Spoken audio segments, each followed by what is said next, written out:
Welcome back. I lost my last 3 rapid games on chess.com, and I'm going to try to troubleshoot them and to see if there's some sort of consistent pattern, something that I can work on in order to solve this problem. So stick around. Hopefully you will learn something as well. Maybe you can also give me some tips.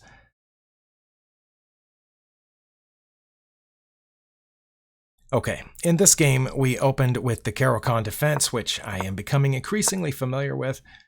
We played this version, and we were doing fine all the way until my opponent started cramping me down here on this side. I think I defended fairly well against it, although if you can see the evaluation bar on the left, white does have about a +1 advantage. It's okay. Just to back up a second, they did make a mistake there, and I did respond correctly. But where things went wrong is after I castled, I still have a very slight advantage. And they did play their best move here. I tried to kick out the bishop. That turns out to be a mistake. What should I have done instead? I should have played king to h8.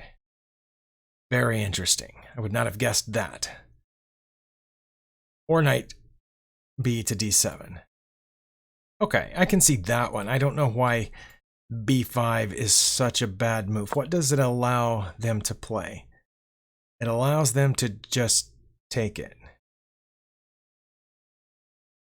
Okay, I don't understand that, but I don't think that's where this game went wrong, because I don't think my opponent would have understood that either. It says if they took it, then I would just play bishop to d6. But I don't think that's true. I think I would just take... Oh. If I took their bishop, then they would win my rook. Okay. Well, my opponent didn't see that. I didn't see it, so I don't expect someone else at my level to see it. They moved their bishop back as I expected. I had mainly played that as a tempo gaining move. And then I played knight b to d7, which turns out to be a mistake here. If I'd played that one move earlier, that would have been fine. Oh, I see the problem now. There's nothing defending this pawn. Okay, that makes sense, but I don't think that's where I lost this game. They can also take with their knight here and challenge my queen. But they did not. They pressed forward with d4, which gives me the advantage, allowing me to take their knight, which I did. They took back. I honestly didn't think of going to d5. I did the second. Oh no, it switched. So I made the best move. Okay. I played knight to d7, which aims at that pawn and gets my knight out of danger. So I have a really slight advantage here. After 15 moves, my opponent moves the rook over. I move my queen out of that pin or skewer, as it were. They played queen to g4. I don't think they're aiming at anything really specific here. But when I saw that move, I realized I had just moved this knight down here to get it out of danger from this pawn, and their rook had moved over, pinning my knight to my queen, and I had moved my queen out of the way, if you will remember. And then they made no move to guard this pawn, so I took the pawn. Again, Stockfish is saying I should play king to h8 here, which I guess makes sense since they're skewering through, pointing at my king with their queen. But I didn't know why I shouldn't take the pawn, so I took the pawn. And I have a minus 0.7 advantage. My opponent played here, which Stockfish counts as a mistake. And now I have a -2 advantage. I need to play c5 or g5. I guess g5, okay, I can see that. If they took and I took back, that would still be guarded by the bishop, so their queen would want to back away. That makes sense to me. And then maybe I could challenge the queen with the rook move. Okay, I see where it went wrong. This one is easy. I did that instead. And if you've played chess for very long, you see the mistake that I made here. Okay, so this is an elementary blunder, and that took care of that. Let's move on to the next game. Okay, this is the second game that I lost in a row, rapid game on chess.com. And this one I went ahead and moved out here to move 24, where the queen I have just captured a rook here, and the queen has recaptured my rook. So we are even on material as far as I can tell. My opponent is rated 60 points higher than me, but I should still have a shot here. At this point, the evaluation says we're very close to even.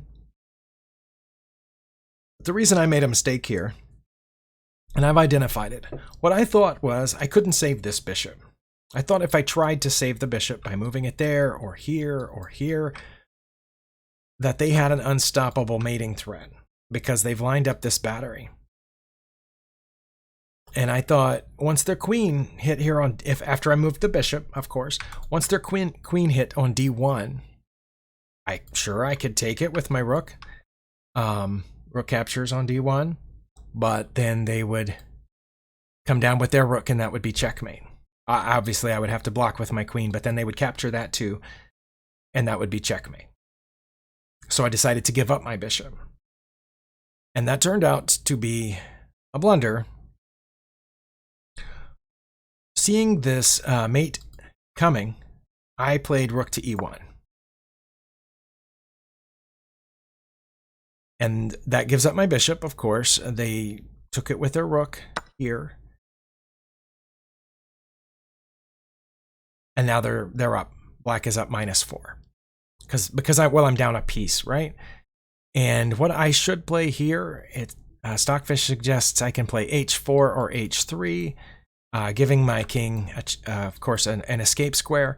Here in the corner, I can play queen to e2. What I played instead was just a big old mistake, a further blunder compounding things. I played this pawn here, which completely removes any possibility if my opponent sees this, and they did. Okay, but that last move, even though that was a blunder that is what caused me to resign, because they ended up skewering my queen here after I moved this pawn, it was the move before where I gave up my bishop. This is what cost me the game. But this I do not think is an elementary blunder like we saw in the first game. This is more complex. Because Stockfish says here, I can very easily and simply maintain almost or near equality, maybe with a slight advantage, just by putting my bishop on c7. Or I can put it on f4. It also suggests e7. And when I looked at this the first time it said bishop to g3 is okay too. But when I saw that, I thought, well, how am I stopping mate then? How do I? But the answer is easy. Sorry, I hit the desk. I don't know if that went through this new microphone or not. So let's say I did play bishop to f4 and Stockfish says, oh, you're equal, but they still are going to check you. Okay. But now I block with my queen. And we're still at equality. See, I thought I was going to have to take, and then it was checkmate. And sure enough, if I do take, yeah, it's mate into forced, nothing I can do about it. But I didn't see this. Okay, so this to me is not an elementary mistake. This is a slightly above that, maybe not intermediate and certainly not an expert level mistake. But it's above beginner, maybe advanced beginner or novice mistake. Knowing that this queen is protected from behind, from on the other side of the queen by the rook. Yes, they can take me, and Stockfish says that is not their best move, but it's fine. Stockfish says they can take here or here. And of course, if they take the pawn, well, I've just lost a pawn. And if they take the queen, well, we've traded queens. But we're fine. But yeah, I didn't see that I could bring the queen back to defend here. Okay, so this is but still, I had time on my clock. I should have taken more time. I had 5 minutes left. My opponent had 2 minutes left here. So I should have taken my time and calculated that out a little bit better that I could have blocked here. Okay, I've got that now. Let's go into the third game.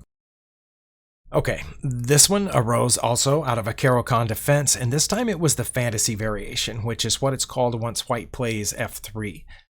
And I think I mentioned in my Carol Con video that was devoted solely to this opening, I've only faced this a couple of times, so I haven't looked into this enough to know what I'm supposed to do here. It says I'm supposed to play e6, is what Stockfish is suggesting, and that's what I played. Normally in the Carol Con, we wanted to get this bishop out to one of these two squares, but we can't now. So that I thought about this for a couple of seconds and realized I can't get that bishop out because of where those pawns are. So it was either take and take, but then I still couldn't get that bishop out because the queen hits that square. So I just decided to play e6, and that turns out to be fine, so I did okay. And they apparently know the fantasy variation because they played knight to c3. And now I'm supposed to pin their knight or get this knight out. I didn't want to get that knight out because I figured they would come forward here.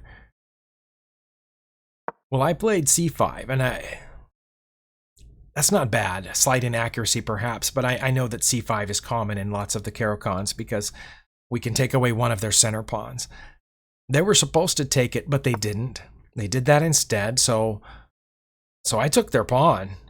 It says actually playing here would have been best, really? That's what Stockfish wants? Okay, well, I took their pawn, and that wasn't that bad. They took back as I expected, and I played the best move here. Okay, so I came out of this opening, we're on move 6, pretty well for not having faced the fantasy variation very many times.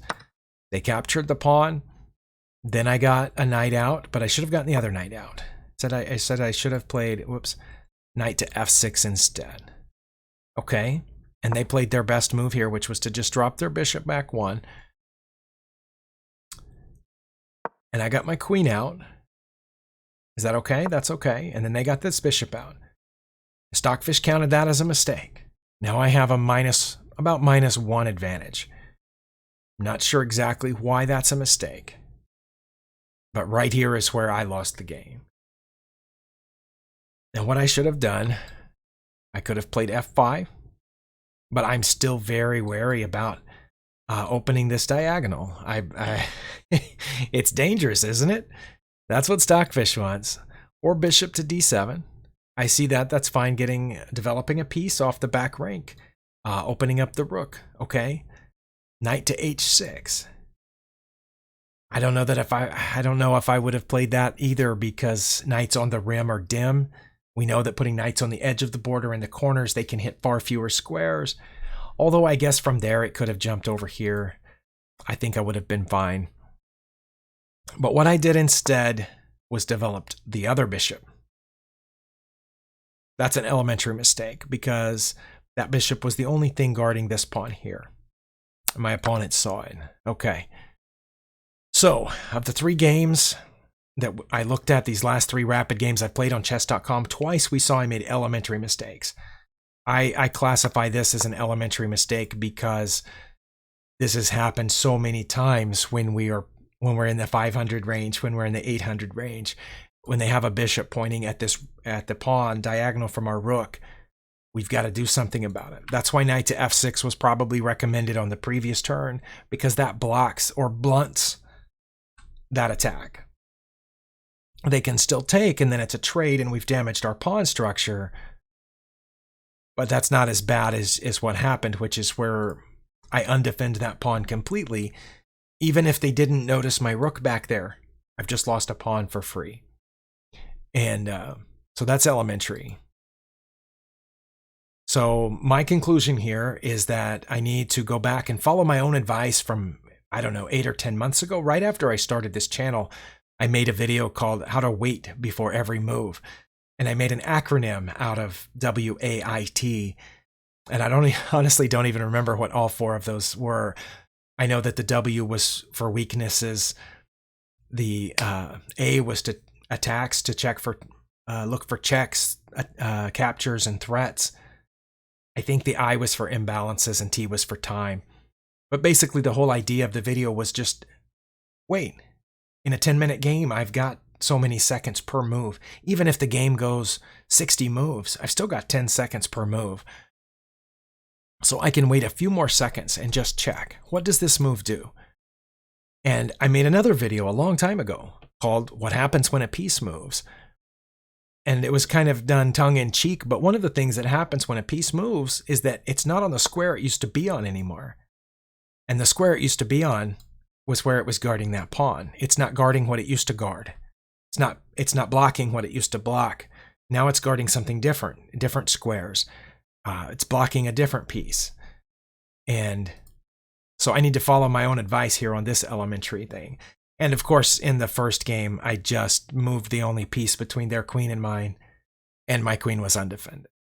The middle game was a little bit more advanced, but in that one, I still could have waited before making my move, taken the time to look.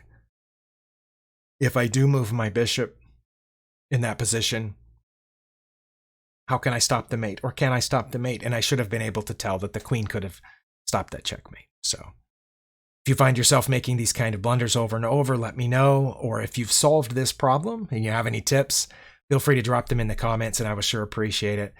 And as always, thank you for watching and we'll see you next time.